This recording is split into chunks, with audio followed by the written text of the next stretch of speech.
Aklinan, previously merged in dissolution.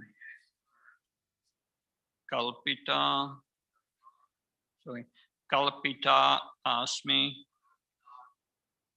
I shall create iti, thus asintayat, he taught. Translation and purport by Abhay Charanavinda Bhaktivedanta Swami Srila Prabhupada Ki. Thereafter, he saw that the lotus on which he was situated was spread throughout the universe, and he contemplated how to create all the planets which were previously merged in that very same lotus. Please repeat. Thereafter, he saw the lotus on which he was situated was spread throughout the universe, and he contemplated how to create all the planets which were previously merged in that very same lotus. Purport. The seeds of all the planets in the universe were impregnated in the lotus on which Brahma was situated. All the planets were already generated by the Lord. All the living entities were also born in Brahma. The material world and the living entities were already generated in seedling forms by the Supreme Personality of Godhead, and Brahma was to disseminate the same seedlings all over the universe. The real creation is therefore called Sarga, and later on the manifestation by Brahma is called Visharga. The verse once again. Tat vilokya vyatvapi puskaram yatadishtinam anena lokam prahlinam kalpitasmiti achintayat. Therefore, he saw that the lotus on which he was situated was spread throughout the universe, and he contemplated how to create all the planets which were previously merged in that very same lotus. Om Jnanati Manvasya Chanansana Shakya Chakshramritam Yena Tasmai Shri Gurave Namah Chichitayam Manobhistam Stapitam Yena Bhutale Swayam Rapakadahamyam Dadati Svapadantikam Vandeham Shiro Shri Yoda Padakamanam Shri Gurum Vaishnavam Shirupam Jagajatam Sakanaragnatam Fitam Tam Sachivam Sadvaitam Savadutam Prajana Saitam Krishna Chaitanya Devam Shri Radha Krishna Padan Sakanalita Shivishakam Vitam Sha He Krishna Karuna Sindhu Dina Bandhu Chat Pateko Pesha Kopka Kantara Kanta Namastate Tapta Kansana Gaura Radhe Vrindavanashvari Vishabhana Sutta Devi Pranamama Hari Priye Vancha Kalpta Vishaki Pasan Vivisa Padnam Pavanabhyo Vaishnavyo Namo Namo Jaya Shri Krishna Chaitanya Prabhu Nityananda Shri Advaita Gadada Shiva Sadhika Bhaktavinda Hare Krishna, Krishna Krishna, Hare Hare, Hare Rama, Rama Rama, Hare Hare. Namo Vishnu Padaya Krishna Pastaya Bhutale Srimate Bhakti Vedanta Swami Namani. Namaste Saraswati Devi Gauravani Pacharana.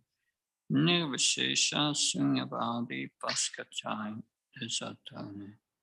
Srila Prabhupada Ki. So after a long time of austerity and receiving transcendental knowledge, then here Brahma contemplated how to create. So we can all learn very valuable lessons from Lord Brahma before he starts his service. He contemplates that making strategies how to do my service, strategic planning.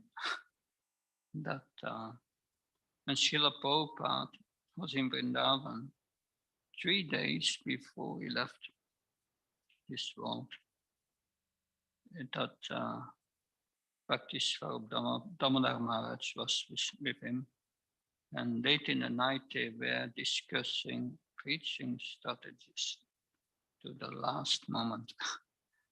So it's good to have strategies for our preaching. It's Lord Krishna giving us the intelligence that if we preach to new people, it's important to know who is perceptive that for our preaching, and make a strategy that Srila Prabhupada was preaching to the hippies, and they were receptive because they wanted a change. They wanted a change. They did not agree with the lifestyle, materialistic lifestyle of their parents. So they were ripe for it, but they didn't have the right alternative, and Prabhupada gave the right alternative. Also, Lord Chaitanya, it's mentioned, I think, in the Madhya Lila 13th chapter. There, Lord Chaitanya visits Varanasi, Benares, or Kasi, many names. And there were this impersonalist under the lead of Prakashananda Saraswati. And Srila Prabhupada heard that these impersonalists, these Mayavadis, were criticizing him. And he did not preach to them. But then a few chapters later, he comes back in Varanasi, stays at the house of Tapana Mishra, Chandrasekhar. And there's a Maharashtrian Brahmin who comes, and then he invites Lord Chaitanya to meet with the Mayavadis. And then he went, the situation was more favorable, and he preached to them and converted them all in Vaishnavas, into Vaishnavas. So making plans for our preaching, for our service. But it's not only making plans. Where we see here Lord Brahma is doing, in the previous verse, Lord Brahma matured in practical knowledge. So you get transcendental knowledge, but then you have to bring that in practice. And that requires inner reflection, and it requires asking questions to the spiritual master and so on. Of course, Lord Brahma's spiritual master was within. Tene Brahma Hridaya Adikavye. Krishna gave him the knowledge taught within. But to receive this knowledge, there are certain qualifications. And we heard in the second canto, there you have the prayers of Lord Brahma. And in these prayers, he prays for different things. He prays for protection against Maya. He prays for empowerment, and inner reflection, contemplation. These 3 things, he prays for that. Because that's important, that Krishna is a capacity in man. Without Krishna empowering us, nothing we can do. See that also Arjuna realized that when Krishna left this planet, and then he was overwhelmed by these coward boys. when he was bringing the queens from Dwarka to Vrindavan. That, of course, that was also Krishna's arrangement. But Arjuna understood before I was so, Krishna empowered me so much. And now without them, I'm powerless. But then he remembered Krishna's instructions in Bhagavad Gita. And he got again strength. That's the power of transcendental knowledge. So this verse here says, yes, Brahma was sitting on this lotus flower, and it's a big one because all the planets are in the lotus flower. That's a huge lotus flower. We cannot imagine. It covers most of the universe. It's not an ordinary lotus flower. So he wanted to create or put the planets in place. So this is the beginning of Visarga, Brahma's creation. But it's not really creation, it's assembling things. All the products he needs for the creation are already there. All the elements are already there. Like when Srila Prabhupada had this morning walk at Yo Beach, when the sun came up, with some of his disciples, he was walking, and this Indian man came to him, was with a white kurta and a Gandhi hat. And he came to offer his pranams to Prabhupada. And Prabhupada asking about what are you doing? And the man said, I'm an industrialist. And then he said, yes, well, Srila Prabhupada asked, what are you producing? And the man said, oh, we are producing glass. And then Srila Prabhupada asked him, what is glass made of? Oh, the man said, glass is made from silicon sand.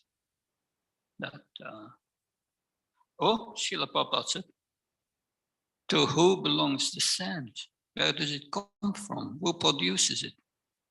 And the man was pious and said, oh, it's coming from Bhagavan.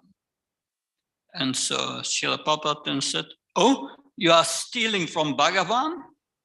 And the man was shocked and he went away. And then after some time he walked back, Srila Prabhupada with his disciples in the other direction. And the man came back to Prabhupada and said, oh, Srila Prabhupada, he said to Prabhupada, oh, but I'm giving in charity. And Srila Prabhupada smiled and said, oh yes, you are a little thief.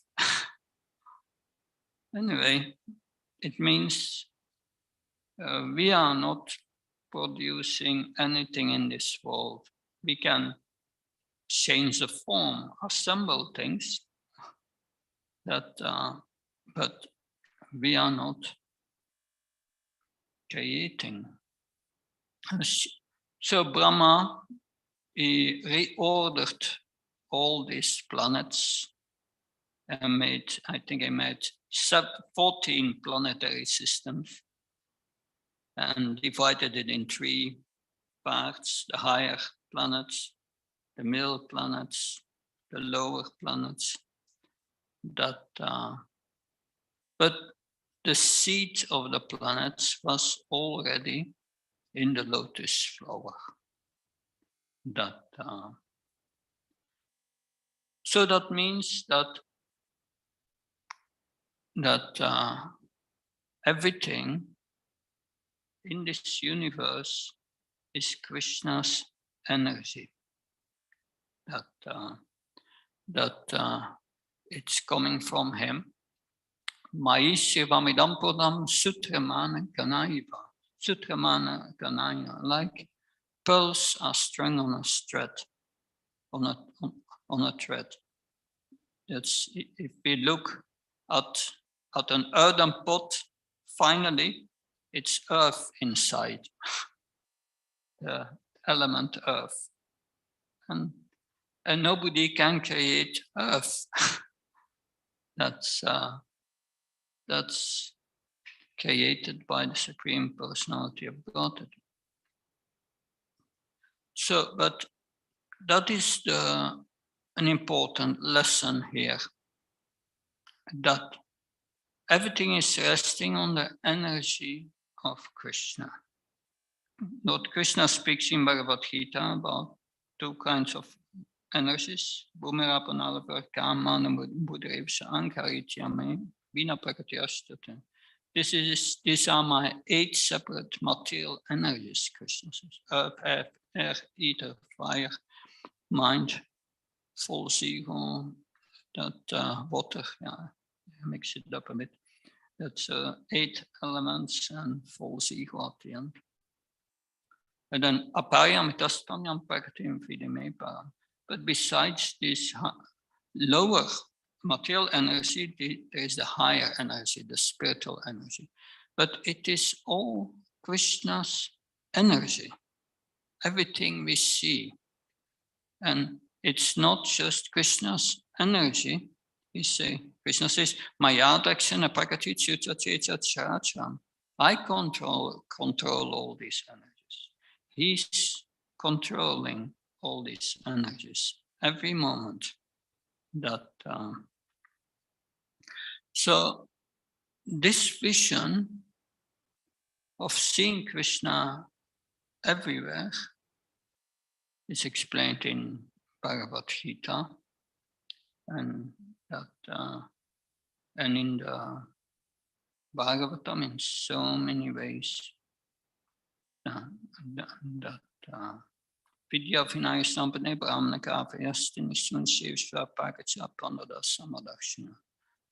So one sees the soul in everyone's heart. But it goes further. An advanced devotee sees the super soul, and how the super soul is conducting and controlling the material energy. So nothing happens without the sanction of the Lord. So we have realizing that to its fullest extent is the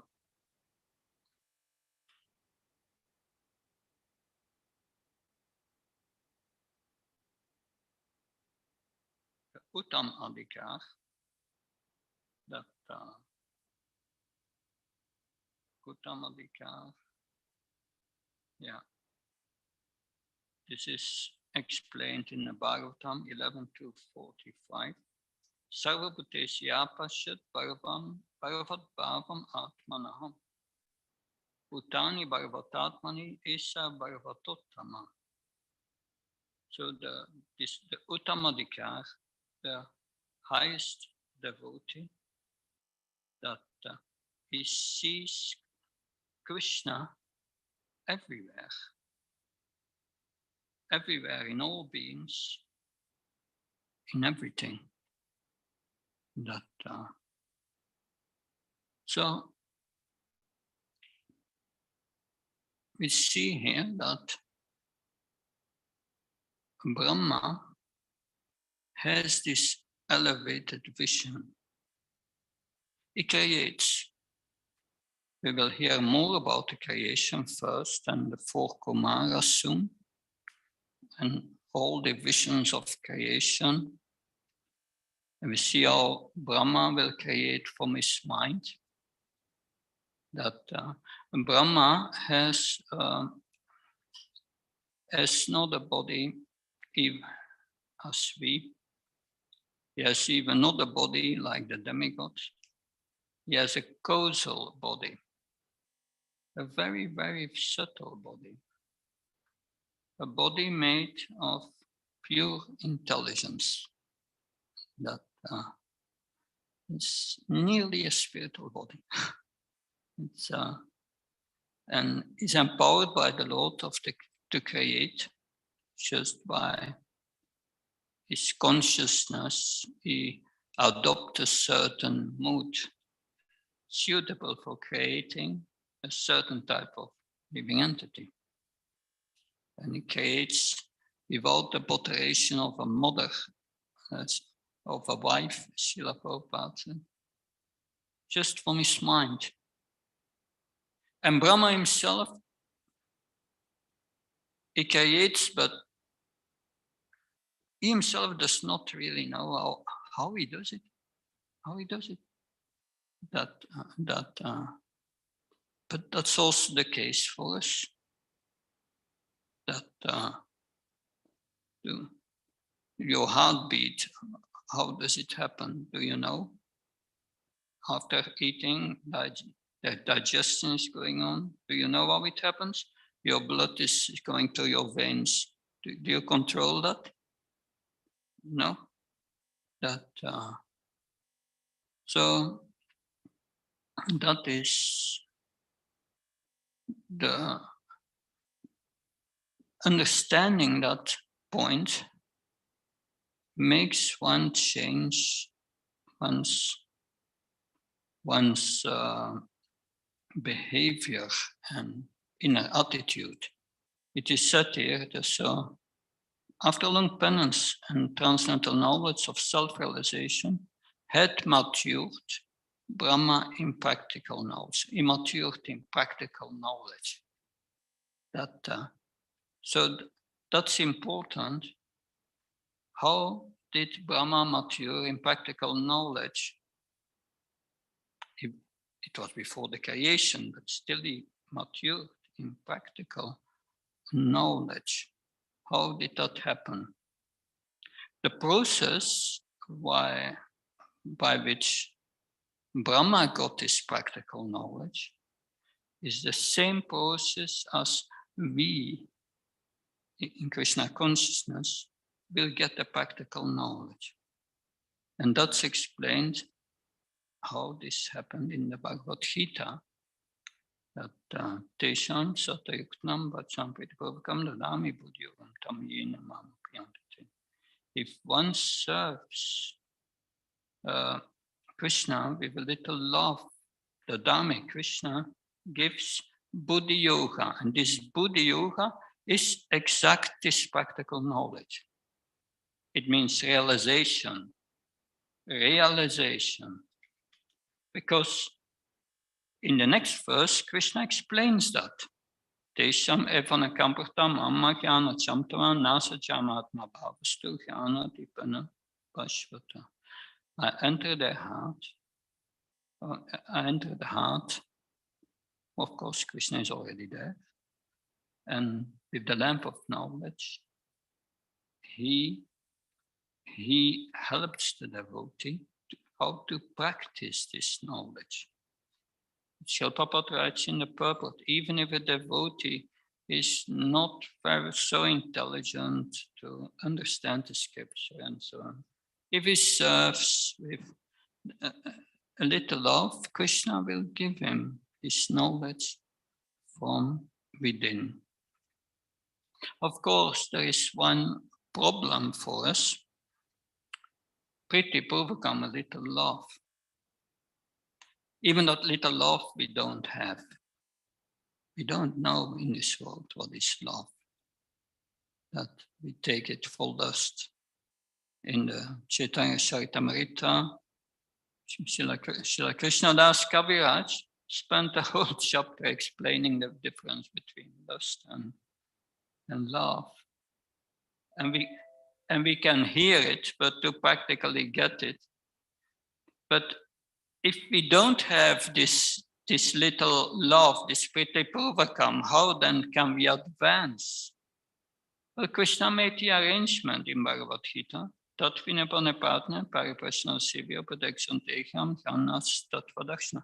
You approach the spiritual master, you inquire from him submissively and serve him. And then, if you do that, if you follow the instructions of the spiritual master, what will be the result? The result will be that Krishna is pleased. And that's equivalent to little love. And then Krishna gives us this realization. It doesn't happen overnight. It takes some time, this purification, because to get it realization really, one must enter anartha nivritti. One must be studying one's devotional service, and then, but anartha nivritti, that stage in Harinam Chintamani, the Haridas Thakur refers to that stage as Nam Abbas. Nam Abbas is anartha nivritti. But he says, yeah, why can't we enter this Nam Abbas? That we have thirst for dead things in this material world, that we commit aparat, make offenses. And that is the point. In the beginning, Srila Prabhupada asked in all temples to recite these 10 offenses again, to recite these 10 offenses against the holy name. And Srila Prabhupada write it down personally. All these 10 offenses are forms of disrespect for the instructions of the spiritual master and the spiritual master, disrespect for devotees, disrespect for the holy name. So, and that is the Kanishta. The Kanishta, he sees Krishna and accepts Krishna as Supreme Personality of Godhead, but he has not that vision that to understand who are Krishna's associates. And if you don't behave properly to Krishna's associate, you cannot love Krishna. That will not happen. Because Krishna is everything, all living entities. We cannot say, oh, I love everyone, but not this person. No, they are all part and parcels of Krishna. So we must give up this duality of desire and hate, and understand how everyone is conditioned in this world. That we must come to the Madhyam platform. That's the Madhyam platform. Ishvaratat adine shubalishisha trivachisa. Prema maitri pumekta yat karoti samadhyama. So it sees the Madhyam Adhikar, one who is becoming advanced and is purified, that is respectful, that he develops love for Krishna, but also loving relationships with devotees.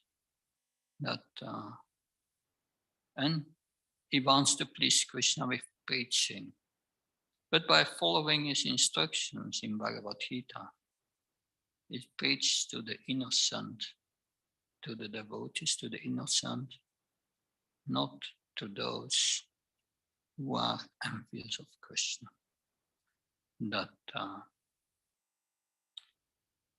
So we see that this consciousness develops if we follow in Brahma's footsteps. Brahma understood this is all the energy of the Supreme Lord. It is the energy of the Supreme Lord. And I can only be the instrument. When he prayed in the second canto to the Lord, he prayed for these three things, that empowerment, protection against Maya, introspection, so that he could, introspection is that point that how to get practical knowledge, that he was praying for these things. And what was the answer of the Lord? He appeared before him, they shook hands, and the Lord said, everything you asked for is granted. If you are always following my instructions, you will be protected by Maya. Because that was a point in previous lectures we discussed. The fight against Maya. Mama Maya Duracha, Krishna says. Maya is stronger than us. We cannot conquer Maya. Maya will get us. But the only way to come out of the situation is surrender to Krishna. Become absorbed in your service. Become absorbed in your service. And then you are out of the influence of Maya. That's the point. And that is a question discussed in the 11th canto. For the moment, I'm preparing the chapters 10 to 15 in the 11th canto. And Krishna speaks to Uddhav. And there, and the history comes up that at a certain moment, the four Kumaras go to Brahma and says to Brahma, oh, how is that? That the object of the senses, they enter the mind. And they are connected. How can we break this connection? That the first thing that Hamsa avatar who says is yes. Well, this was Krishna before, but then Hamsa avatar will speak later on that. But the point is that this connection between the senses and the sense objects, then Krishna says to Uddhav that the spirit soul has nothing to do with the material energy. The spirit soul is not conditioned, is not liberated. Has nothing to do with these concepts. But one thinks oneself liberated, or one thinks oneself conditioned. That's deep philosophy. That because we are, the point is further than, because we identify with the body through the false ego. And the false ego is our consciousness, which is polluted by the three modes and all these anarthas, which constitutes our false ego. Therefore, we identify with the mind. And because the mind is polluted, it becomes attracted to the sense objects. And then you have that connection. But when we engage in devotional service, we forget about that. And that connection is not there. We see a beautiful flower, a pujari sees a beautiful flower. We say, oh, let me take it over to Krishna. There is no attraction that I want to enjoy it. One understands this is Krishna's energy, we are using that in Krishna's service. But if the same pujari sees someone else and plucking flowers and sniff it, he thinks, oh, what a waste. So that's a different mentality. But when we engage in devotional service, then we don't have time for this. This connection is not there as long as we absorbed in devotional service. Of course, devotional service means devotional service. Service is external, devotion is internal. The devotional part is very important. That, of course, in the beginning we don't have that. Like Brahmananda in the beginning said to Srila Prabhupada that yes, we bow down for you, but I don't feel bowing down.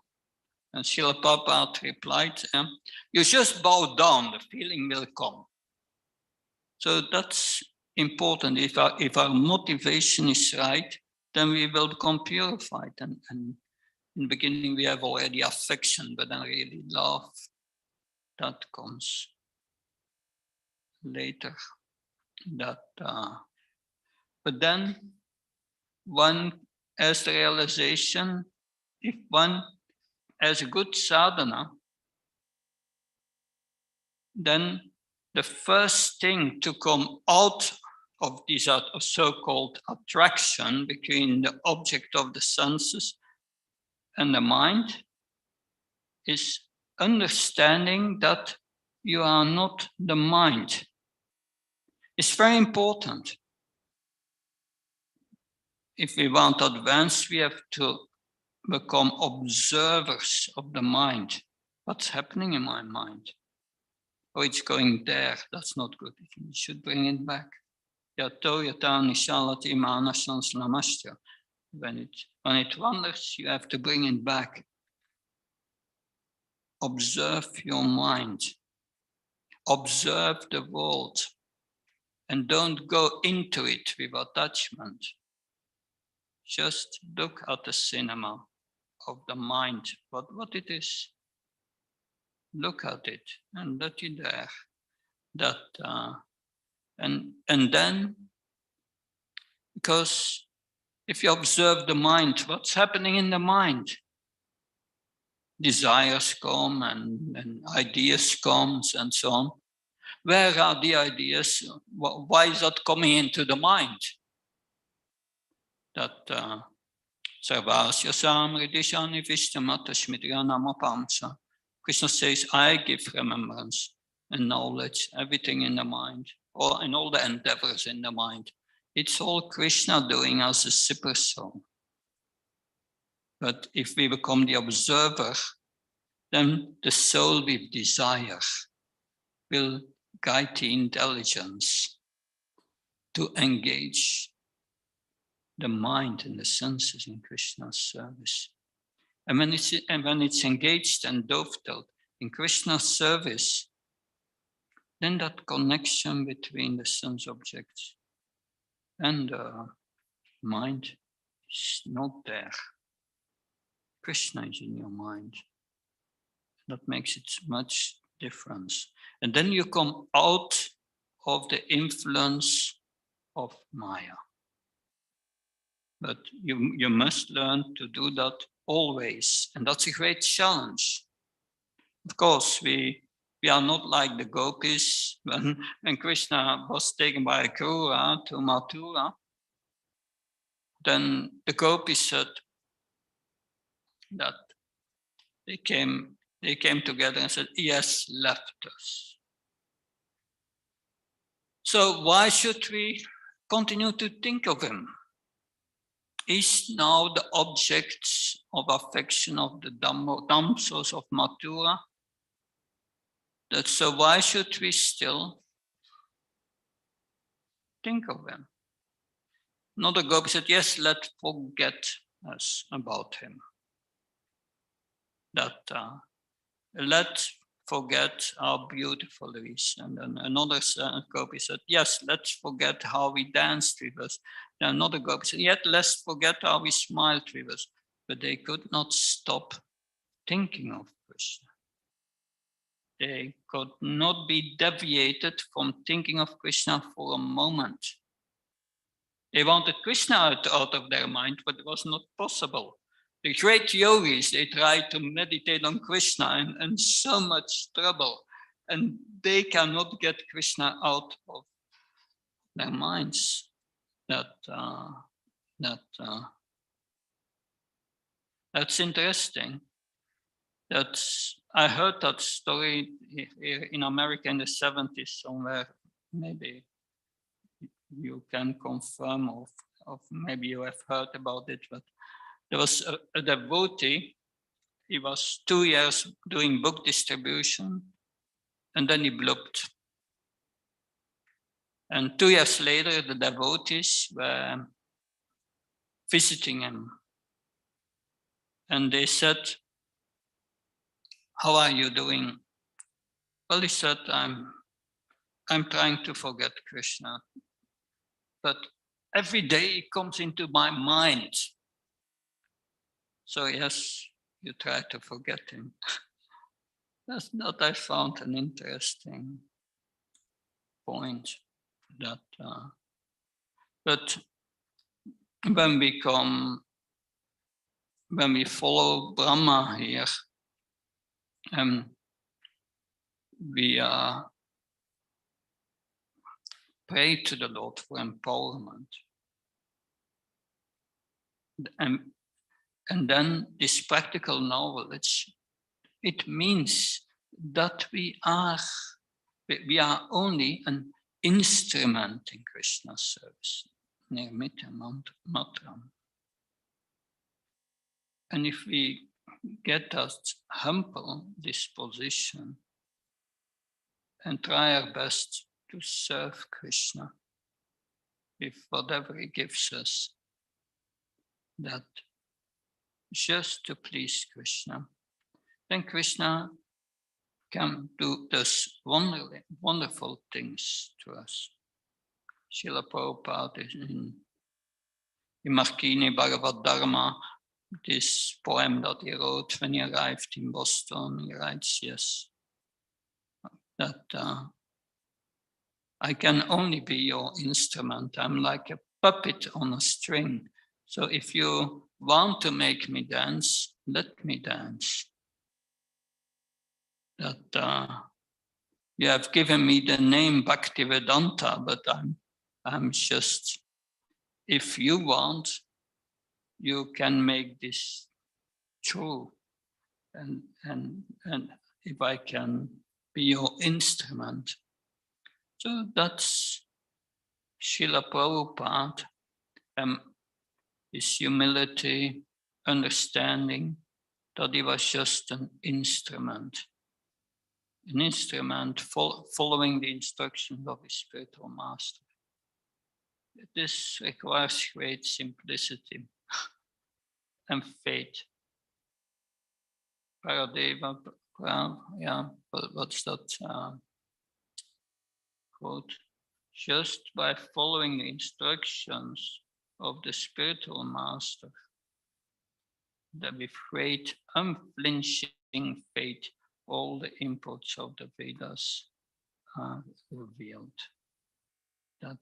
So if we have that attitude, we will get the right practical knowledge and be empowered by that. It's so beautiful. It means living in a relationship with Krishna.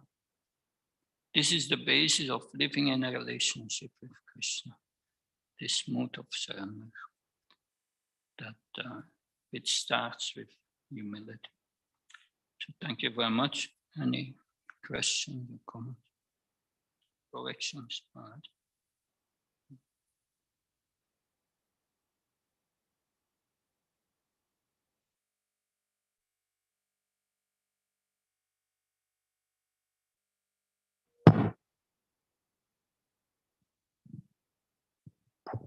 Okay, I had a simple question. It was during the earlier part of your lecture. You mentioned that when Brahma creates, he's not even sure exactly how he does it. You know, he's got a body of pure intelligence, and you said he had a causal body, both of those things you mentioned. I'm convinced that that's true, that Brahma doesn't exactly know how he creates, he just does it. But Did you read that somewhere, or that was the conclusion that you came from too?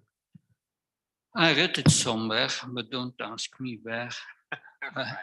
I'm not an encyclopedia, but I read it for certain that Brahma himself does not know how it in detail works. Of course, he has some knowledge about it.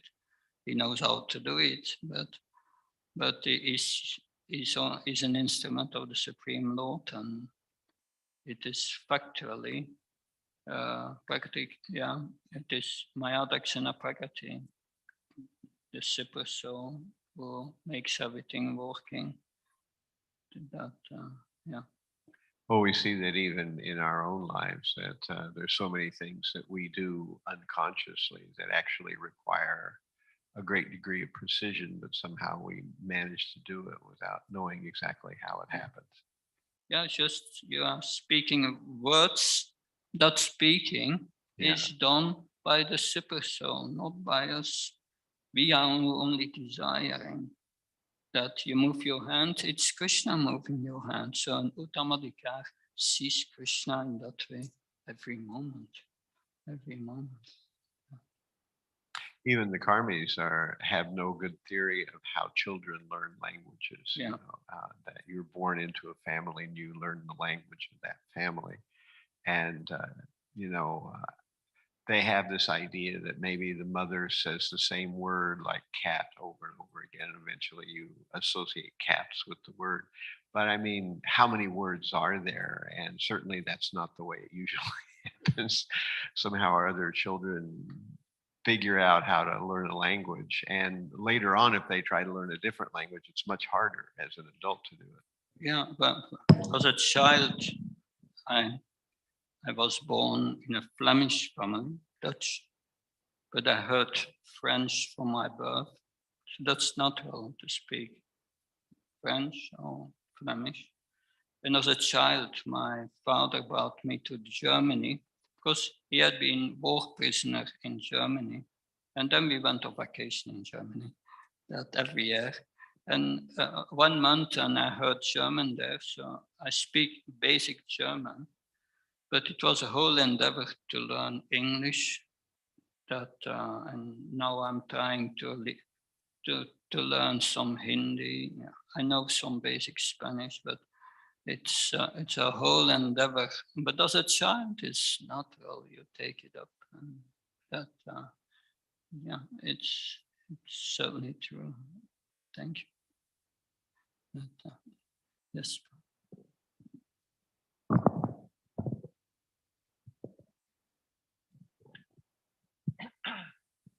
Marsh, can you give us some practical ways to deal with the mind, to be the observer when he's making his whimsical things, making us suffer or be happy? Yeah, yes. Of course, that manifests itself when we try to chant the Hare Krishna mantra. Then the mind wants to do something else. And then we try to control the mind. It goes away and you bring it back. Hare Krishna, Krishna. You bring it back. But my experience is that's not very effective. But what's effective is try to chant with love, put all your affection in it. And you will see it will go much easier. Because it's factually by devotion that the mind is fully controlled. That, yeah. But of course, that does not mean that, sometimes the mind can be very disturbed.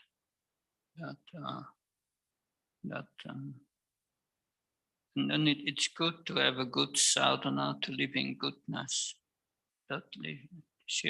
That's because that is what Lord Krishna explains in the 11th canto. He says, yes, one should live in goodness, and he gives all ways how to live in goodness. And And that will help with the control of the mind, goodness.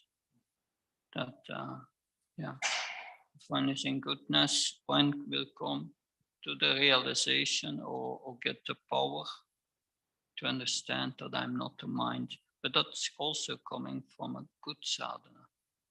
Then you that but it's also a slow process. By hearing the Bhagavatam, gradually we start to take the mind not so serious. And the mind, it's going on spinning, it wants this, it wants that. But when you have a good sadhana, it's also only spinning, you never do it. So that's the point. But gradually, when we become absorbed in devotion, then we forget about the mind.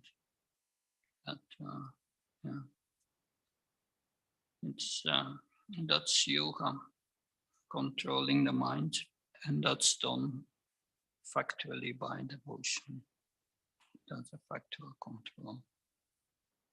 Does that help? Okay, good. Yes. Thank you much for the nice class. My question was, you were mentioning how initial stages, though we are supposed to perform devotional service, it's not necessarily devotional service in the initial stages. So I was thinking that, so initially we are more driven by passion to do things. Like we want to do more physical services because it's more easier than sitting and studying or hearing, whatever. So how do we move, or how do we uplift our consciousness from the platform of passion to the platform of, say, transcendence, where whether we are performing service or we are doing sadhana, it is actually devotional service. It is pleasing to Guru and Krishna. What steps can we take? Yeah. If you do your service really to please the spiritual master, that is a cause of getting Krishna's mercy. You need really Krishna's mercy to get control of the mind. But Krishna's mercy comes also to his instructions in Bhagavad Gita, and how to cultivate goodness and so on. And that by following his instructions, it comes from two sides. One is mercy, but we must also make the endeavor to apply all these instructions. And that in itself will help us. But it's a slow process. Srila Prabhupada's a slow process of devotional service, and that it helps. It's like Arjun, when Abhimanyu was killed, he was disturbed. But he used this disturbance in his devotional service. That was, and it didn't last long, the disturbance. It does, but in the mind of a beginner, if the mind is disturbed, when it's disturbed by something, it can last for weeks. Oh, this person did that to me, and this and that and that. But if you advance, then you may be still disturbed, but then after 5 minutes, oh, you let it go. You have the power to let it go. You don't take it so serious anymore. That then, because you get more surrender to Krishna, that all these things in the mind are not important. And therefore Krishna says in the Uddhava Gita, wake up. We are not this mind. We are not this body. That have nothing to do with it. That and waking up means I'm a spirit soul and engage in Krishna's service. And then the identification with the gross body, that's going quick, that comes slackened. And then the misidentification with the subtle body. That's really the big point. So we are working on, Krishna consciousness works on this subtle level. Nobody can see outside. Two devotees do the same thing. One is a neophyte, the other is advanced. Externally you don't see, but internally they are quite different. Externally you can also see the advanced devotee is always happy and never disturbed. Or if some disturbance element comes, yeah, is steady in his devotional service and tolerates. Don't think it's very significant. That, but these are advanced stages that we all pray to the Supreme Lord to be merciful, that we can all realize all these things by a sincere engagement in his devotional service. Thank you. Yes. One technical question, because you were speaking in the beginning how species, the living entities are born. I remember we were discussing with devotees in the past. Some devotees are wondering how exactly the 8,400,000 species are born or manifested in this world. They just come out of, pop out of nothing and then disappear. How does it happen? That is what this chapter is about. That the Brahma will create 10 divisions of, and they are all explained here. That 8 creation. Yeah. It's all explained in the next verses, so be a little patient. You will hear about this first creation of all these categories. Of course, that's part of the 8,400,000 species. That, of course, the Bhagavatam cannot explain every species, and then we would have a lot of verses. But basically, that's explained in this chapter. You will hear that. Yes. Well, there's, the basic idea that Brahma is the first being in the universe, and he creates certain living entities from his mind. Mm. There's a whole category of living entities he creates from his mind, but later on, those living entities interact. Of course, he wanted the 4 Kumaras to create, and they refused. Then he wanted Shiva to create, but he created the wrong kind of living entities, and he told Shiva to stop. And then there is Kasyap Muni, and he has these various daughters given to him, daughters of Dakshina. And from Kasyap Muni, and I forget how many of it there were like 14, 16, something like that, wives of Kasyap Muni. And each one gave birth to a different class of living entities. Like there was the mother of the birds, Kadru was the mother of the snakes. You had the mother of the cloven hoofed animals. You had the mother of the plants, one of Kasyap Muni's. There was another one of Kasyap Muni's wives who was the mother of all the insects. And of course, they were demigoddesses, so they didn't give birth in the usual way to a type of living entity who was very different than they. But, there was some manner in which they did it because, on that level, creation is a different operation that is on our level, as locked in human beings in a material form with all the limitations involved. Yeah, I made on this chapter because all what Maharaj says is further described here. Kashyapa Muni created so many, but I have a PowerPoint presentation on it from each of these 10 categories with pictures. But I made it, but it was for a Dutch presentation, so the text is in Dutch. But yeah, I can show it next time. That if we are further, maybe I will give another class after I come back from Avacha. Then we can show it, all the pictures, visual.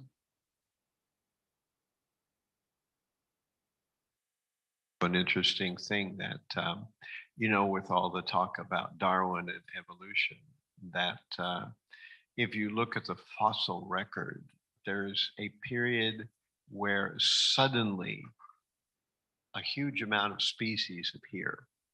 And it's called the Cambrian explosion, that before the Cambrian explosion, there are just very small one-cell living entities. And suddenly with the Cambrian explosion, instead of, as Darwin hypothesized, that you had gradual things evolving up, the rock record shows that there was a period of time, the Cambrian period, where suddenly from nothing, not just one, but many species appeared out of whole cloth.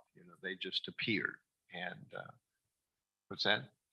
Yeah, I don't know. Maybe it was when Kashyapa Muni's wives decided to, populate. And there was a point when that happened. So maybe there's something more. It's probably more nuanced than that. But at any rate, scientists have no explanation for it. But it's a fact, and everybody knows it, as far as archaeology and, the story of things evolving. But I just thought I'd add that little bit to it. Great. Thank you so much. Good. Thank you. Srimad Bhagavatam ki, Srila Prabhupada ki.